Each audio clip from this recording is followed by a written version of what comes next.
முல்லைத்தீவு கொக்குத்தொடுவாய் குஞ்சுக்கால்வெளி பகுதியில் உள்ள தமிழ் மக்களின் பூர்வீக விவசாய நிலங்களை மகாவலி அபிவிருத்தி சபை சட்டவிரோதமாக ஆக்கிரமிப்பு செய்து பெரும்பான்மை இனத்தவருக்கு உப்பளம் அமைப்பதற்கு வழங்கிய விவகாரம் தொடர்பில் இலங்கை தமிழரசு கட்சியின் பொதுச் செயலாளரும் ஜனாதிபதி சட்டத்தரணியுமான எம். ஏ. சுமந்திரன் நேற்று நேரில் சென்று ஆராய்ந்துள்ளார். Discover the magic of Sri Lanka with Satkin Holidays.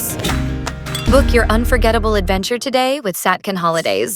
அந்த வகையில் வன்னி மாவட்ட நாடாளுமன்ற உறுப்பினர் துரைராசா ரவிகரன் மற்றும் காடுகளுக்குரிய கொக்குத்தொடுவாய் பகுதியைச் சேர்ந்த மக்கள் ஆகியோருடன் கலந்துரையாடி குறித்த சட்டவிரோத ஒப்பளம் விவகாரம் தொடர்பில் சுமந்திரன் கேட்டறிந்து கொண்டார்.